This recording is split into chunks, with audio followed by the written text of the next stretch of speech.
Good morning, and thank you very much for joining us. I am Yori Folani. Okay, Labor Day. Okay, you guys have been talking labor, other programs, and they're still going to talk more labor because it's May 1st. So we felicitate with Nigerian workers up and down the land. However, let's look at something else. The president in the U.S. POTUS, President of the United States, has had, commendations, compliments for Mr. President Muhammadu Buhari. And of course, President Buhari has done the gentlemanly thing and has also been complimenting him back. By most accounts, both presidents are getting on like a house on fire. It doesn't mean, though, that there won't be critics. Indeed, some have spoken up, not liking the, dare I say, how well it appears to be going. Everybody has the right to their opinion. But, and the infamous S-hole comment didn't come up. Remember that comment and the furore it caused around the world? Mr. President had said that I didn't talk about it because actually I doubt that he actually said it. And President Trump, when asked if they had spoken about it, had said, nah, he knows where I'm coming from. He knows me. So he didn't bring it up. So it looks like it's going great. But in terms of the substance of the matter, why they're together at this, what do they call that? My guest is Yemi Saka. Mr. Saka is a political affairs analyst. Great to have you. Nice to be here. Indeed. So both of them have met the first leader from sub-Saharan Africa to meet with President Trump in the White House. Are you surprised at how well it has been going? There were touchy subjects, but generally speaking, it looks overly positive. Yeah, as a critic of this administration, I probably have to be truthful with myself. That was a nice outing for Muhammadu Buhari as a president.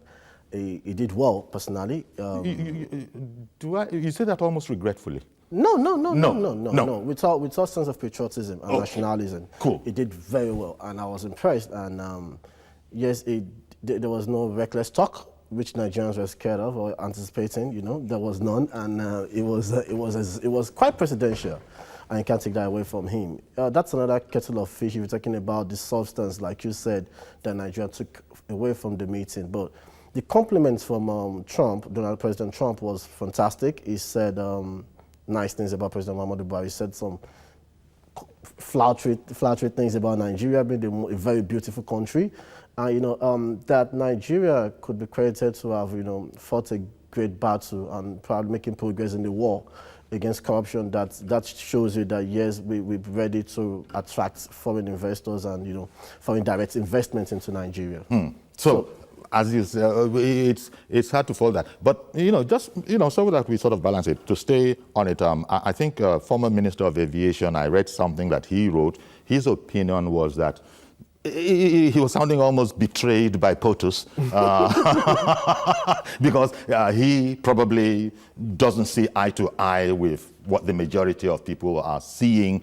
I think I can just, maybe there are people who will, quarrel with that word I slipped in the majority. But I think because most people want us to get along, to get ahead, for things to work, I guess without belittling apprehensions or critics of the administration, I guess there's fair sense in saying that the glass is half full rather than half empty.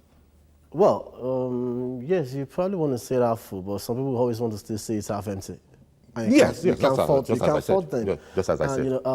Yesterday I watched both the meeting after they came out of their closed door session. They were talking to the press in the White House. I guess that should be the Oval Office. Before they went to the President Trump made some statements, strong statements, what he wanted and what he was demanding from Nigeria, and to that might actually even affect, or probably will probably tell us the direction of our foreign policy in the next 1 or 2 years. President Trump also remarked on President Buhari's efforts and commended him in efforts to bring back our girls, the Dapchi girls, and the president by return said he's not going to rest until we bring the rest of them back. So, I mean, it was all positive. It's like, look, as I said, the critics have their right, and they are saying what they are saying. It's all to make for a vibrant polity and all of that. But because I was saying yesterday when we talked about this whole matter that even though the president and POTUS will be having their closed door session, and no doubt he'll be asking questions, the fact remains that America has its own independent means of getting things. Of knowing what's going on. America will know. Yes, America would know, yes. So if he then, with all that's available to him, including meeting with Mr. President, now is commending Mr. President's efforts in the fight against corruption, in the fight against terrorism. Yeah. But, there's this whole matter of human rights that it's understandable. America always wants improvement in that. Yeah, and I wasn't surprised he said it. And there's this perception in America, especially on the part of President Donald Trump, thinking or believing or asserting that Christians are being persecuted in Nigeria. That's one thing the present administration must do something to dissuade the minds of Americans and the president there, that's not what is happening. That proves to us that we have to come back and deal with this issue of the rampaging Fulani headsmen. And exactly. Yeah, because he taxed Mr. President there. Yeah, because Mr. President has to work there. I'm not buying the excuse or the lame excuse that some spillover of militants from Sahel, Gaddafi. No, I'm not buying the argument that yes, you have to come back and make sure people have access to lands. We're in Africa, we're in Nigeria. Most lands there are inherited ancestral lands. You cannot expect me to just give away my lands for people to do business. If you want land, pay for it, buy it. It was more of a double speak on the part of Mr. President. Exactly, but it was interpreted, the way they wanted. Yeah, but it was double speak on the part of Mr. President. At one point, blaming the people, blaming fighters trained by late Muammar Gaddafi, and after the fall of the regime, that was why they slipped through the Sahel and came to Nigeria. But we ask ourselves questions. We're not bothered Libya directly. There are 5 countries before you get to Nigeria. So why are we not feeling the brunt of these spillover of the death of Gaddafi? And in another breath, in the same sentence, you see Mr. President saying that we have to make sure that if elders-farmers clash is resolved by making sure that both have access to lands. So what are you saying? Choose one and stick to one. Okay. Let's hear Mark. Mark is calling in from, is it Victoria Island or Lekki? Ajah. In fact, it's neither of those. Good morning, Mark in Ajah. Good morning, Mr. Yori. Thank you for calling in, sir. Yeah, thanks to your guest there. Yeah. Generally, I think the president's visit was a success. It doesn't matter the position of the opposition. That's why they are opposing. We are all living witnesses in this country, and we cannot be fooled by any opposition. And we must be realistic. When it comes to national issues, say it as it is. I just heard you make remarks to former Minister of Aviation. That is a perpetual critique. He doesn't even see anything. Even if you bring danger to rule Nigeria, he will criticize. I have been trying to throw messages to him to please contest an election. It is easy to talk from the side box. Contest an election and bring all these your ideas to the table. For me, I think the fact that the American president is acknowledging the fight in corruption, supporting Nigeria for insurgency, which is paramount. Everybody should be on the same page when it comes to security. And the issue of Trump, I think Trump didn't get it right. Nobody can convince me in this country that more Christians have been killed and more Muslims. And we should never go to that window of expression. That is a religious, the terrorists don't know church, don't know mosque. We must be conscious to stay on the same page. These are terrorists, they are killing people, Muslims, Christians are being, bastardized out of this life. So we should stay on one page. Don't let us go to that window of this Christian, Muslim. I believe personally, and I believe most Nigerians do, that you can't tell me in this war that Christians have been killed more than Muslims. It's a joke of the century. Okay. So the truth is that what we are facing is a national problem. We should face it with one eye. Forget politics. You can only come and play politics when there is a governable country. So these are the issues. It's not PDP, it's not APC matter. Indeed. I can only decide APC or PDP if there is peace in the country. And so we should take politics out of this thing and track this issue. Thank you very much. Thank you very much for calling in. Appreciate your call. And I mean, as you know, he said, it's the right of opposition, and that's indeed what opposition does. And every polity needs its opposition. So, if I grant one, yes. So, and I guess Nigerians can hold their head up, high on that score. That we hear from both sides. And but as he's pointing out, this is the nation. It's our country. It's the only country we have, and so there's a sense where we don't want to pull it down unnecessarily, and that's where you started from. So any way you look at it, in spite of being a critic of this administration, I'm paraphrasing your words, that doesn't stop you being a critic. That doesn't stop you being a critic. But this particular outing, it's sort of given perspective to perhaps the U.S. ordinary citizenry in the first instance, and then the world after that, look, efforts are going on in Nigeria, and there's an official perspective. There's also, if you want, the critical perspective. Yeah. And like what the caller said, I probably want to take it from there. I tell people, I've been an apostle of you don't play politics with national security. Because any government or country that plays politics with national security, it's just a matter of time before it kills your sovereignty goodbye. So I'm not subscribed, and now I have never believed, and I'll not start believing today or tomorrow that Christians are being persecuted in Nigeria.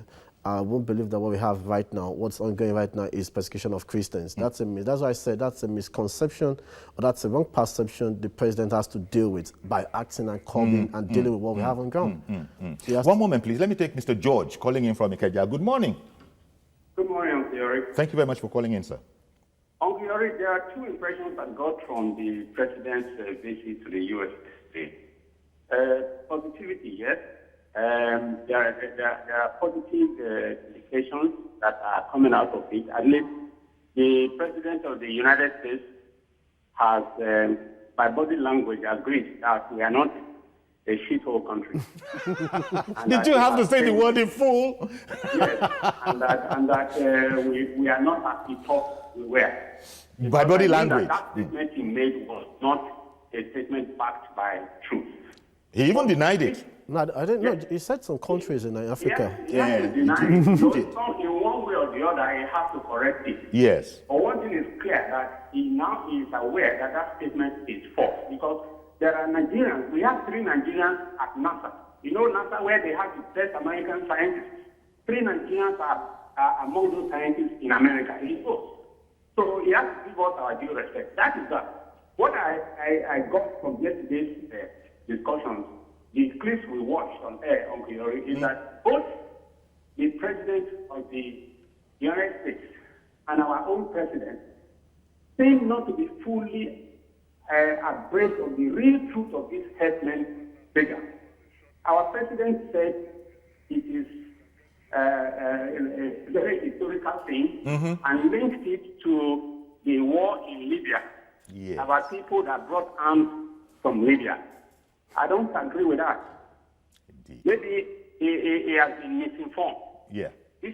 That's the impression I'm getting. Indeed. The attacks we have been witnessing, and even from those that were caught and arrested, they are not such material. There's nothing that shows that these are people that went to fight a war in Libya. So he needs to come back and look at it more holistically and address it in the right perspective. Indeed. Otherwise, it will continue to demarcate him. Yes. He must get the fact, because the impression I got yesterday was very, very, very striking. The pain that the people are going through is one thing, but the understanding of the president seems to be different. And then the president of the United States must be told that it is not Christians alone that are affected. Thank you very much, Mr. George. Really appreciate your call. We'll take a quick break now to bring on our other guest.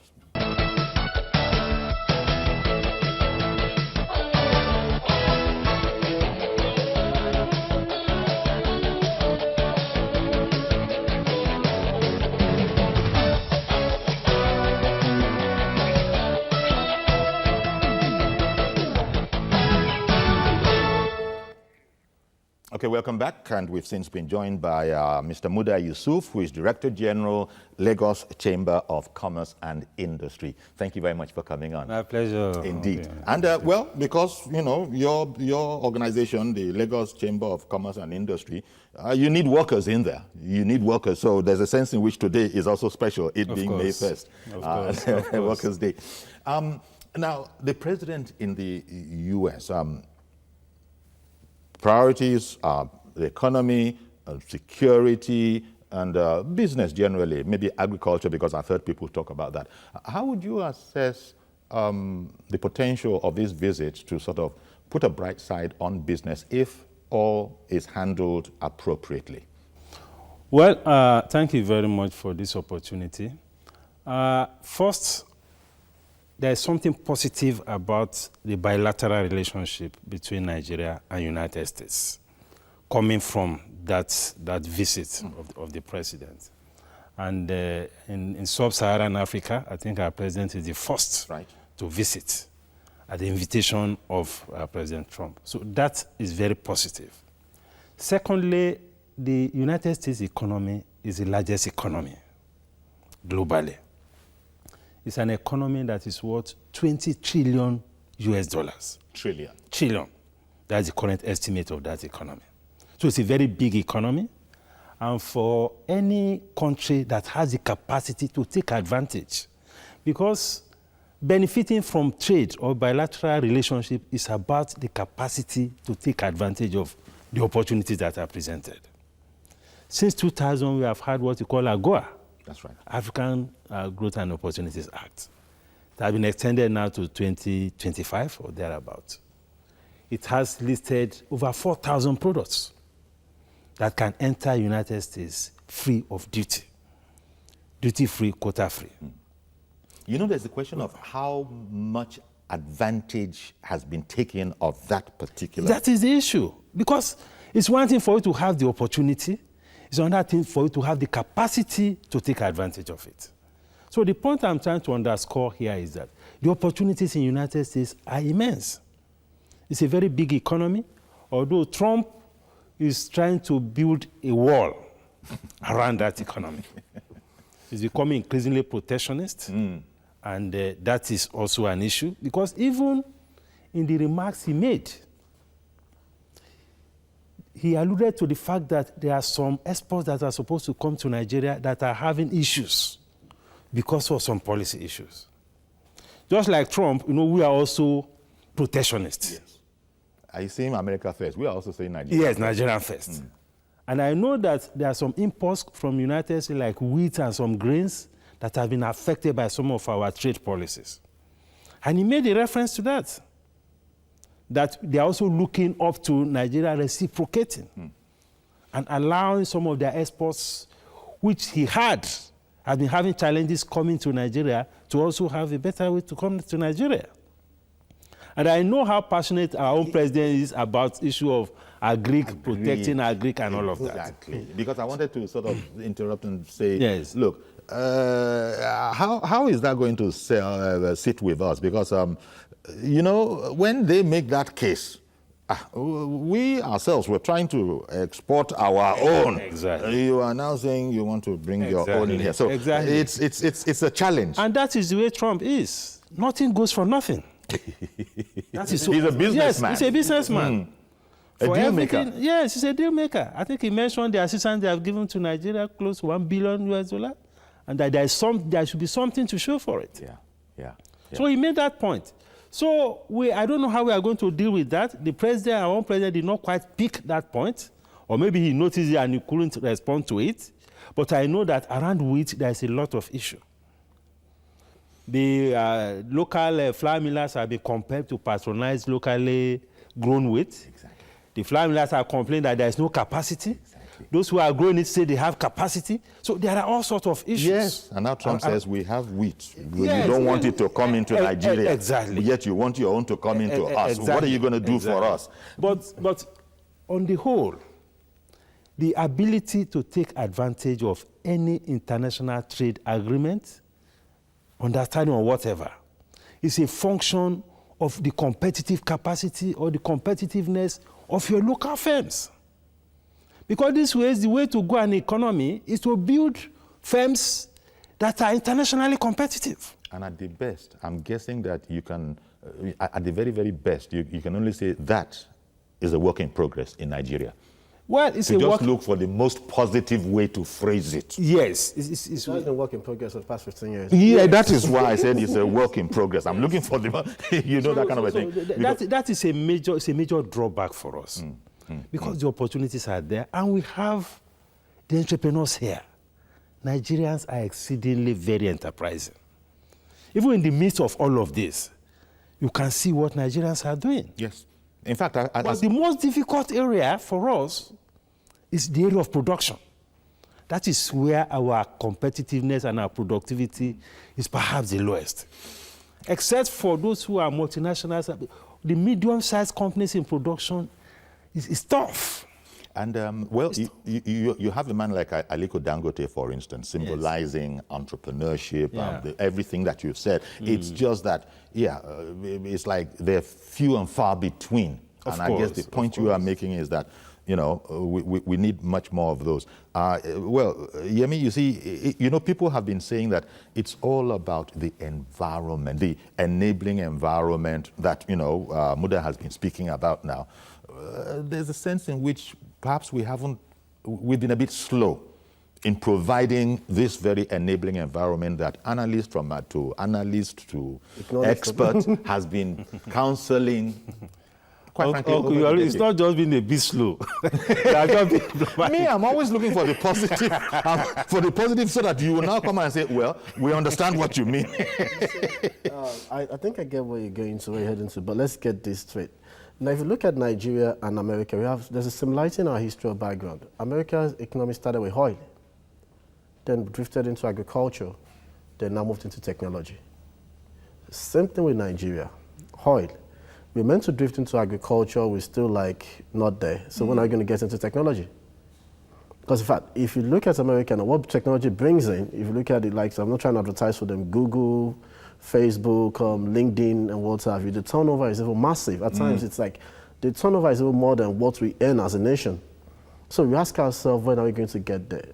You mentioned Aliko Dangote, fantastic businessman, but knows the role of business. The role of business is you should know the source of finance, and the source of finance is OPM. OPM is other people's money. Other people's money comes from banks, which an average entrepreneur doesn't get in Nigeria. I was expecting, some of those things I was expecting from Mr. President to discuss, probably layers with President Trump is, okay, how can Nigeria access your SBA-backed loans in America? Immigration, talking about agriculture, that was my fear as well, because farmers in Nigeria are now looking at, you say farmers are now the new set of millionaires. And we know how large agriculture is in America. They pump in their produce into Nigeria. Yes. The guy planting Irish potato in Jos is going to go bankrupt. Yeah, but even America, they have a problem in America. They've become a victim of their own success, as you know, where farmers are having to cut back. Government is mopping up as much as it can. And I don't know if that is the soundest business practice or how fair that is, because these things are maybe... Mr. Yusuf will probably know more about this. Maybe that's not the way. You can't leave everything. You can't leave everything to the free market. Yes, you see, in a market economy, that's what you call market failure. It is market failure that drives government intervention. You see, there are areas in the market economy that the market cannot deliver the outcomes. Or fails to deliver. Cannot deliver. For instance, in education, if you are talking of education for the children of the poor, the market cannot deliver it. Government has to step in. If you are talking about health for the poor, people who cannot fly to Germany, fly to go and treat malaria, government has to provide it. If you see what the average citizen is going through now in terms of health care, one should just pray not to have any major health condition. Indeed. And even it is very, very expensive. Even housing, where in Nigeria, as you know, there is no... yes, there are isolated, widely dispersed efforts, such as what Lagos State government has tried, but that's a little drop, not just a drop, a little drop. No, because I think the deficit... in a wide $40 deficit. Yes, that is how to situate the dynamics of a market economy. There are things you can leave to the market. There are things in which government has to be involved. That is what is happening to American government intervention in agriculture. Because the only way to keep them in business and the only way to continue to scale up their productivity is for government to do that kind of mopping up, for government to create new markets for them outside of the United States, which is what President Trump was trying to, the message was trying to pass across. Exactly. And it seems like from his America First perspective, it seems to be so very Trump, and it's understandable, and it's patriotic and all of that. Yeah. But his own people, as you know, he's not the most loved president in recent times. They are saying that the man is probably, causing more harm than good with, all of his policies and all of that. But there's no, denying the fact that Mr. Trump is one heck of a patriot. He has a whole different perspective. Maybe because he has no public sector experience. He's really churning up the whole place. Yes, you see, it depends on where you stand. Even in America, there are beneficiaries of these policies. There are those who are also penalized by them. Now look at the reciprocal action that is being taken by the Chinese government against imports that are coming from the United States, soya beans and the rest, and some agricultural products. The farmers in the United States are already complaining. In fact, that this policies is going to hurt them. Yes, even cattle, beef, exportation exactly. of beef and all of that. So what he started out at the beginning on this protectionist agenda, at a point he was tweaking it, on EU, trying to exempt some countries and all of that, because he was also seeing the backlash of it. He is a pure businessman. And he will take somebody or his economic advisor to see the bigger picture. He look at the short run, just feels that, well, American industries are collapsing. All sorts of things are coming from China, from Japan, and all of that. But he forgets that he's also exporting. The U.S. is also exporting to other countries.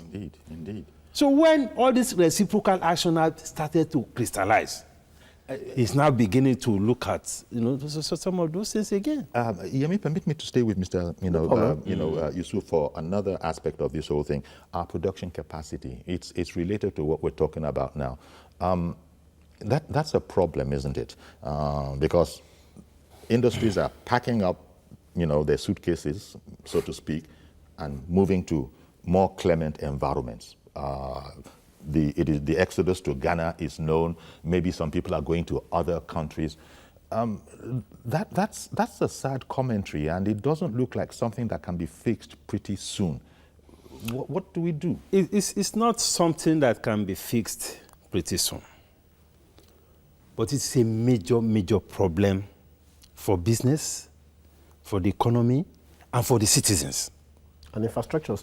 Yes, infrastructure is at the heart of all of this. The power, especially. It's at the heart of all of this. The president paid attention to power, but I don't know that we're getting much. Look at all the concerns that have been expressed by private sector operators about CFTA, opening up the economy, signing this agreement, not signing. It's all because of the competitiveness problems that we have in this economy. And for as long as things remain this way, it will be very difficult to create the job because you need entrepreneurs to create jobs.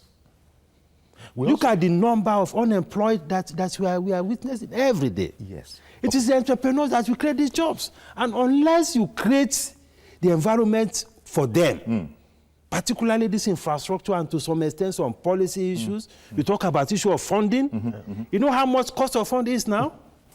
30%, 25%. What sector of the economy can you conveniently operate with that kind of fund? And to make matters worse, these are short-term funds. Yeah. Short-term. 1 year, 90 days. Which will therefore be expensive. Before you even set up the business, they're already knocking at your door to repay the loan. Mukhtar, good morning. Yes, good morning, Mr. Yori. Thank you for calling in, sir. I think I 100% agree with the DG Commerce of Lagos. Because in any better economy, you have to provide the enabling environment for business to thrive. Now, peace, security, and life is very, very essential, critical. That's why when our president said our youth are lazy, he does not provide the necessary inputs that will make them work hard. So either it's power, and the companies or factories are working, and these guys refuse to go to work, then you can call them lazy, because the enabling environment is not there. There is no good roads, no electricity, no water, no security, no peace. What do you expect? You want foreigners to come and invest in Nigeria with all these problems around? I don't think so. So yes, we are saying we are developing. Why are we developing too? Look at China. Look at other. Look at. We are still backward. Thank you very much. Well, thank you very much for calling in. You know, Yemi, there's no this, there's no that, you know, all the enabling environment. Something else that I think America and Trump, that they have ahead of us, arguably, is the attitude of the ordinary American who is passionately proud about his country, who, you know, Made in USA is a beautiful song to him. Made in Nigeria, much as we desire that tag to go on our products, you know the challenge we are having with the head, so to speak, of the ordinary Nigerian who still sees foreign goods as the desirable thing to have, the desirable option. The ordinary Nigerian, I know I'm stepping into something of a controversy here, is going to love the fact that this particular car was made in Switzerland, in Germany, and it's, you know, it's right up there. We also have efforts at assembly and all of that. Not too many Nigerians are going to queue up about that. And I must remove Ben Bruce here, Senator Ben Bruce, who proudly, passionately said, for whatever it is worth, I'm going with innocent. This whole attitude of our people to the market. The president talked about youth. There's a sense in which, I'm not saying you're a spring chicken, but you also could be representative of the youth. Yes, sir. Is this not a mental attitude that is, quite frankly, it's indispensable to a successful, you know, realization of all these things you're talking about? Well, I think it would be very wrong of us to classify an average Nigerian non-patriotic. We are. And that's the... Could you hold it, please? Sorry to interrupt you. Let me include Mr. Ayeni, who has just called in on the line, because it happens like that. Good morning, Mr. Ayeni. Yeah, good morning, Uncle Yori. Good morning, sir. Yes, I do. Hello? Yes, we can hear you. Yeah, Uncle Yori, in as much as I agree with the two last caller and your guests in the studio, there's one fundamental thought that I believe we are not taking into cognizance. You will agree with me that it's not as if President Trump did not know that the terrorists are not actually targeting the Christians. But if you believe me, the so-called terrorists and the headsmen, they are basically Muslims. I don't think they are a mix of Christian and Muslims. So whatever their agitations are, to me, because what I heard was that they are talking about Western education not being that is not palatable in their religion or whatsoever. You're mixing Boko Haram up with the marauding herdsmen. Yeah. They're two separate negatives, if you like. I agree with you, but even the headsmen too, they are all Muslims. That'll be wrong. Okay. So, and I don't think they should extend their agitation to the Christians.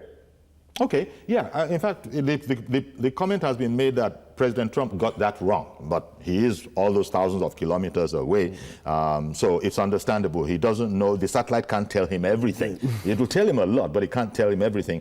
And I think people have already expressed the opinion that this whole matter about thinking that Christians are being persecuted as a policy, as a device in Nigeria, most people, Muslim and Christian, will not support that line of reasoning. But going back to the whole question about the added fillip you get from people passionately believing in their fatherland, we don't have that Okay, or that is a work in progress, to put it delicately again. We should tell ourselves the truth, but you can't blame an average Nigerian. I would say this to you. I'm a Nigerian. I'm a patriotic one. In fact, I make it a point of duty that if anytime I take ill, I probably go to a public hospital. Okay. I use Harvey Road Medical Primary Care Center. That's it. But you don't go to about. People say when the fish wants to get rotten, it starts from the head. My president doesn't drive some vehicles. He drives a Mercedes-Benz. Okay. When my president was sick, he wasn't treated in Nigeria. He went outside the country. Yes. So you cannot demand of me to bring to the table what you're not bringing to the table.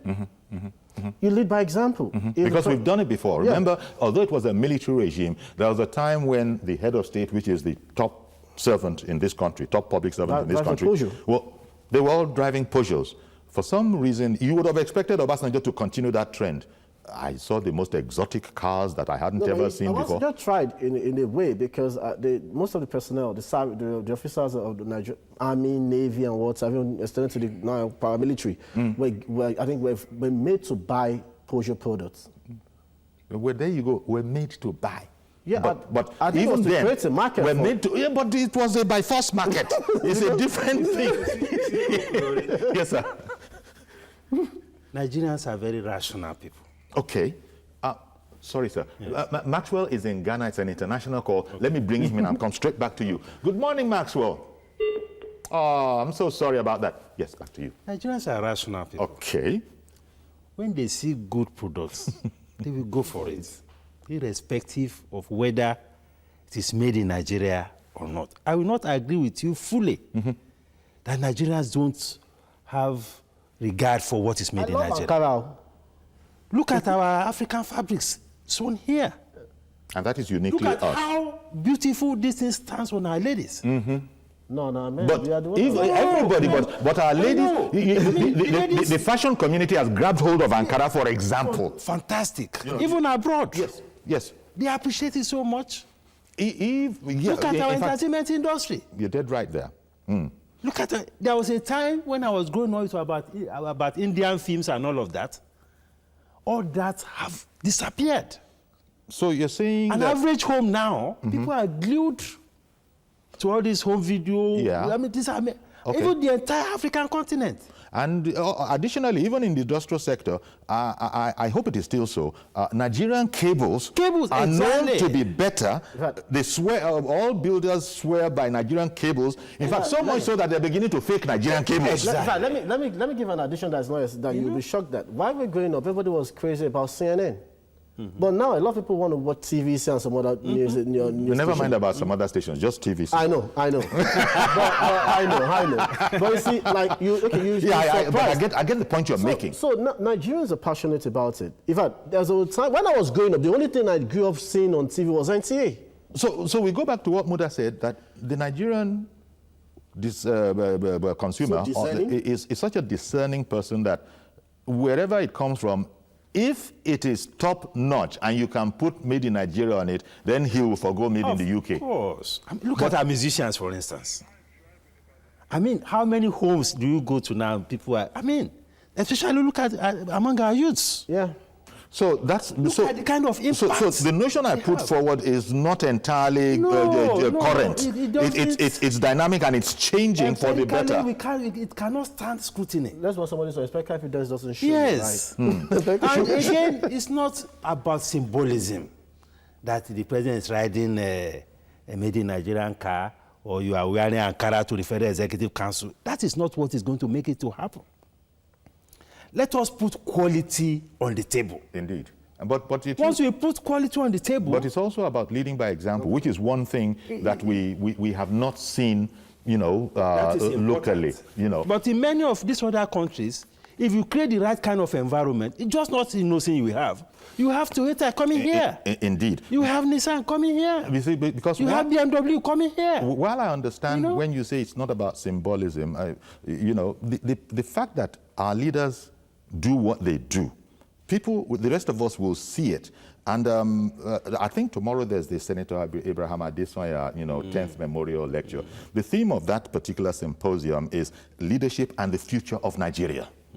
So there's a sense in which it's important, perhaps, for the leaders to see what they are and the effect they can have depending on how they conduct themselves. But That's important. Exactly. Shuaib, thank you for holding on in Ibadan. Good morning. Yeah, good morning. Please go ahead. My name is Shuaib Ali. I'm calling from Ibadan. We're happy to have you. Yeah, the point I would like to make here, I have 2 points. One about we Nigerians. 2 about the international community. Okay. Number 1, some Nigerians fail to understand Nigeria has divided into 2 now. Yeah, the Nigerian of people that want free Nigerian corruption, and the Nigerian of the people who've been ruling in this country, they find out that this time around they were about to lose everything. Okay. They were not going to come back and handle Nigeria again. Okay. So the system is being built now in Nigeria is that in the next future there will be a free corrupt Nigeria, which those people who been ruling since 1960 were about to lose. Those people who inherit Nigerian property as their own, they were about to lose. So I believe those people can do and undo to try to fight back. To keep the status quo. Okay. Everybody knows headsman. Headsman only carries stick, doesn't carry gun. Then who gives headsman gun? Who gave them the AK-47s? Yeah, who gave them AK-47? And why the killing is going on and on? We know there was a dry season and the rainy season. That was the time when farmer planned.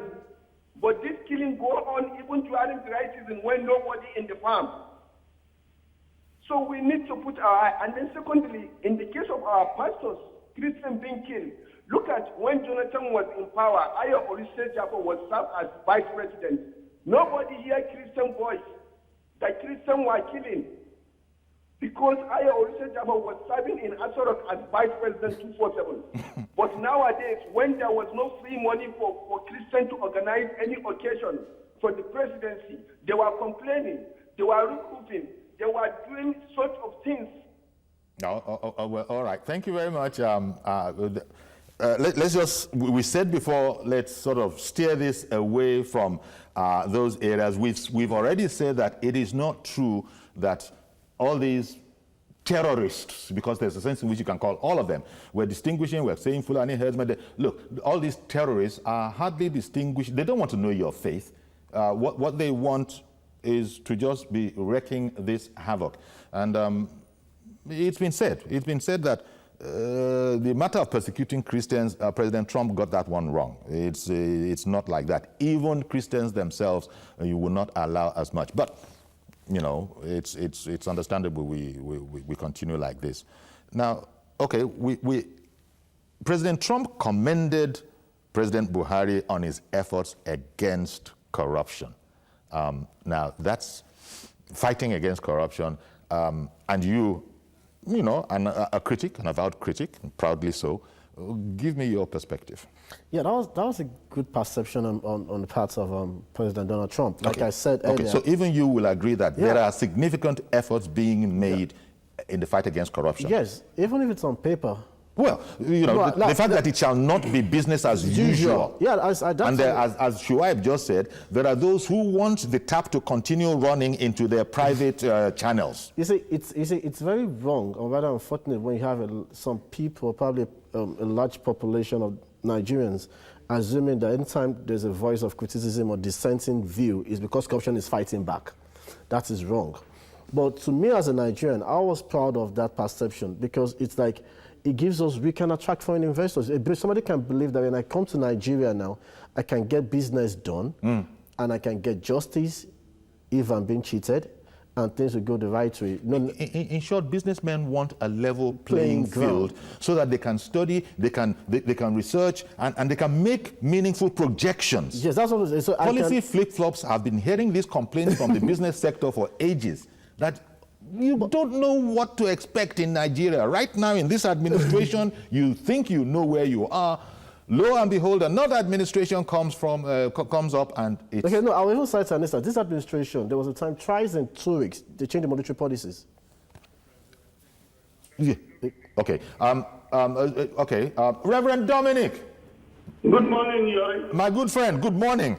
Weigh in on the matter.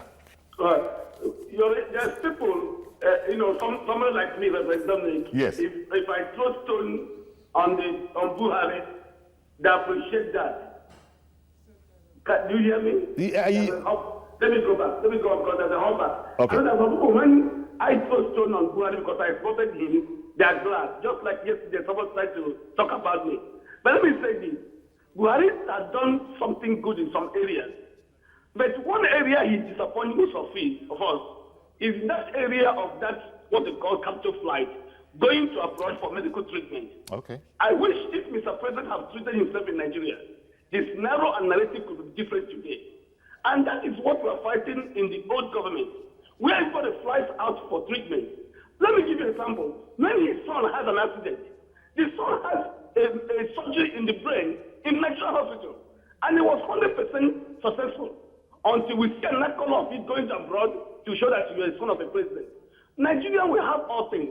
The leadership must look down here and try to patronize what we have here. This is a way to move forward. Mr. President has not done well in that area. That area of going to abroad for treatment, by riding special cars from abroad. What if Mr. President used innocent cars? Then you are trying to order Toyota, like my brother said there, the Toyota of this world, the Nissan of this world, in South Africa. That's Messi South Africa. Why don't you trust Messi in this Nigeria and use Messi Nigeria? So the issue is that there's area Mr. President has done well. In the area of corruption, honestly, I gave him 100%. He has done well. For you to put army general on dock, we have not had it before. Put an army general, fight the decision of army, and put them to stand still as corruptible. Mr. President has done well. But for area of security, I think it's 0-0-0.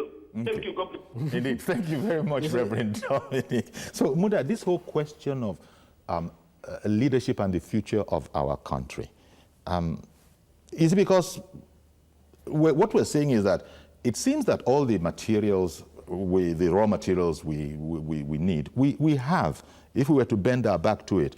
But leadership is what people have said that somebody, however, has to catalyze, harness, and, Styles. Yes, sort of hone it into a point that can actually make some sort of an impact. How important do you think, I know it's very, very important, but President Buhari now in the US, he's getting these commendations from another world leader, which would seem to mean that I can see some of the things you're doing. Are you optimistic that we can hold this course?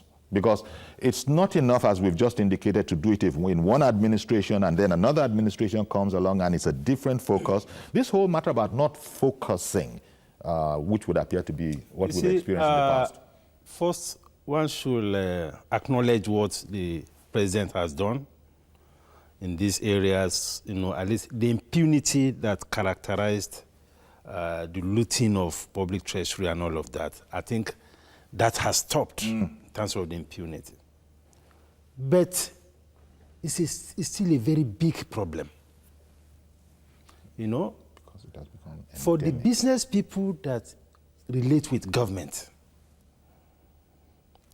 either at the state level, local government level, federal level, the story is still not so good. I couldn't agree with you more on that. There's still corruption in those sectors. Yes. Relating with the bureaucrats, for instance, because this is not just only about the political class. It's also about the bureaucracy. So there's a sense in which the bureaucracy, the public officials system have not keyed into this idea. That is very key. They are mouthing it. That is key. I'm sorry, okay, let me not cause a furor and mention names.